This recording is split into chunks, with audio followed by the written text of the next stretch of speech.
Hey guys, this is Mars. Welcome to the Booster List and welcome to MarsTalks. So for today's video, we are going to talk about 5 tips for artists to drastically improve their paintings. Okay? So number 1, the use of references. Okay? So I can't say this enough. You need to use references sometimes, even if you're doing an original work. So everything that I do are all original artworks. So I still use references, but I don't copy them the same way.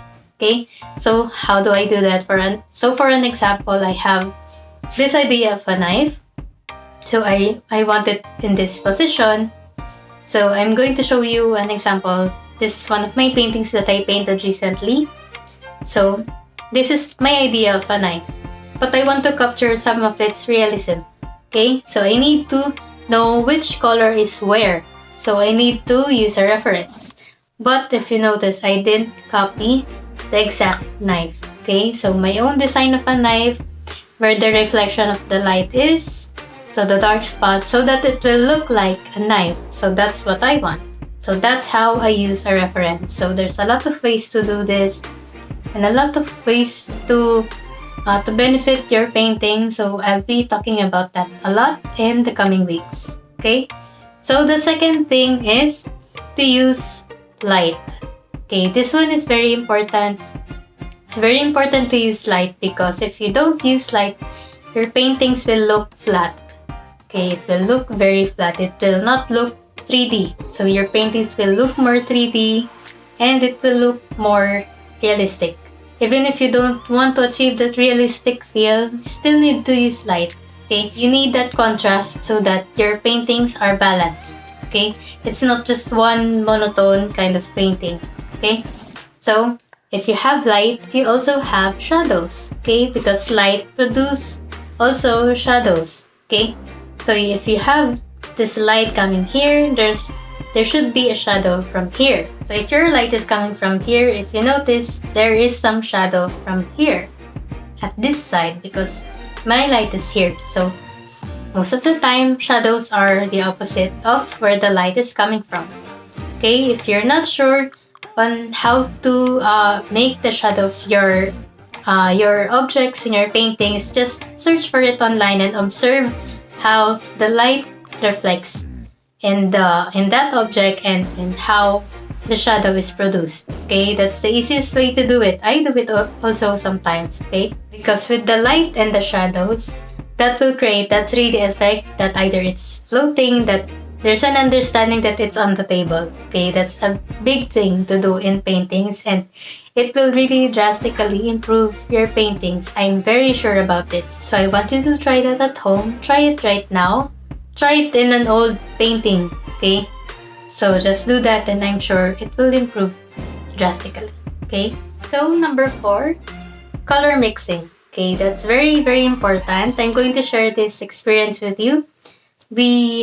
I know I've already shared this from my past videos, but I'm going to share this with you. I've been in a contest, that is still life contest. So we have this painting that we need to imitate. Okay, so my mind is telling me I should imitate that exact painting because that's what we're told. Okay, so everything from the color, from the spacing, the proximity of the objects, because this one is a still life painting. Okay, the proximity, how big something is, the shape and everything. Okay, so I wasn't sure if my painting is the best one. Okay, but I was already proud of myself from doing this. Okay, from doing that painting.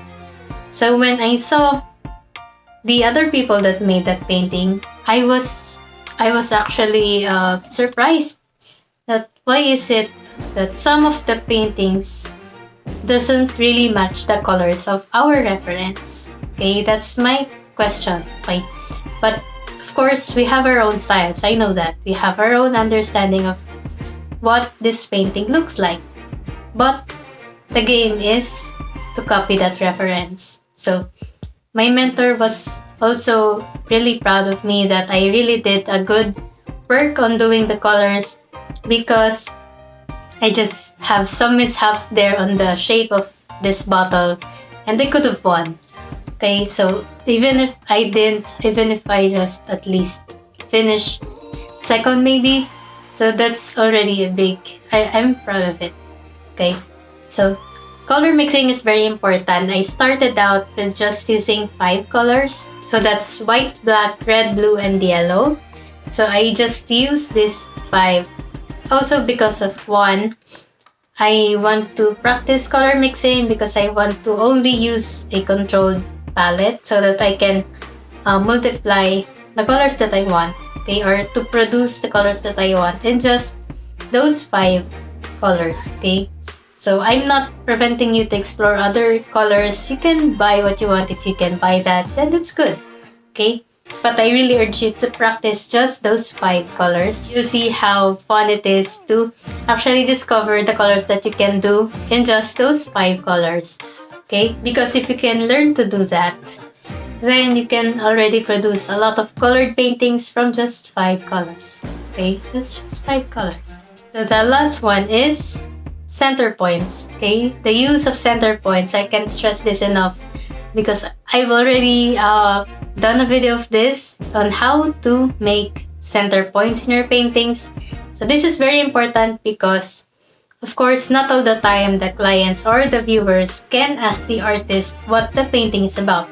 But in doing center points, you can already tell the viewers from their own point of view what the painting is about by not actually communicating with them. Isn't that great? So I always use center points in my paintings. It's very enjoyable. It's a very good practice in doing your subjects. You can tell the viewer that it's not just a simple painting. It's not just by beautifying your homes. There's a story behind this painting. And this is the story of that painting by doing center points. Okay, so if you're interested to learn more about center points, just look for my video of that. You can find it in my history. And yeah, okay, so let's run down all the 5 tips that I have for you. 1, use references. Okay, number 2, use light. And number 3, use shadows. Number 4, learn to do color mixing. And number 5, use center points. Okay, just use those 5 things. Just use those 5. Your paintings will improve a lot and a lot, I tell you, a lot. Okay, so I hope you enjoyed this video because I enjoyed sharing this with you. If you like this video, please like, comment, and share with your friends and family. And subscribe to my channel. Hit the notification bell. And be weird, say weird, be yourself every day. And I'll see you soon. Bye.